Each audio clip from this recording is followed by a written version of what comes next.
I still heard God clearly say these words to me: do not get that apartment. That's exactly what God said to me as I was on the apartment website, the one that I really wanted. It was time to get the apartment that day when I had to take the money order for the deposit. I just remember that day was so chaotic. And the apartment actually ended up closing. So without paying that deposit, I couldn't sign the lease. But I called, and I think I spoke to the property manager. His name was Matt, and I asked him, could you please wait for me? Could you please hold on? And so 15 minutes later, I was still not there. And he left me a voicemail saying he was going to leave for the day. But I had just pulled up and I walked in and he was there and he agreed to process it. But I believe that God was still trying to block me from getting this apartment. But like I said, I really wanted it and I was outside of his timing. It was like the apartment was kind of like a fun house. Like, it wasn't honoring God. It wasn't showing any respect to God. And I just want to say this: if you have a car, if you have a house, if you have a job, if you have children, whatever you have that God has entrusted you to, and you just treat it any type of way, you're not being a good steward. And so I wasn't being a good steward of my apartment. I used to smoke all the time.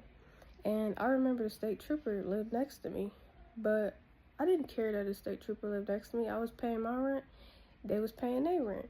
So I would get complaints about smoking and smoking coming through the vent. I had an eviction notice on my counter, and the eviction was due to smoking. And so if you know anything about eviction, which I was completely clueless, I have to pay the security deposit, first month's rent, last month's rent. So I'm looking at like $5,000. And I'm the only one on the lease. So at the time, my boyfriend told me, well, like me and him was like breaking up or something like that. And so he told me, well, you could pay it by yourself. That's a separate story. And so I just feel stressed. I feel overwhelmed. My credit is about to get ruined. And God's grace came in. The apartment complex said they wanted to talk to me in person, like a week after they gave me the eviction paper. So I go talk to them in person. They said, we don't want to process this as an eviction. We want to process this as a lease break. Like, what is a lease break? They said, well, you still pay us the same amount, but you can be put on a payment plan or you can pay over time, but we're not going to process this as an eviction. And so, by God's grace, I did not get an eviction put on my credit.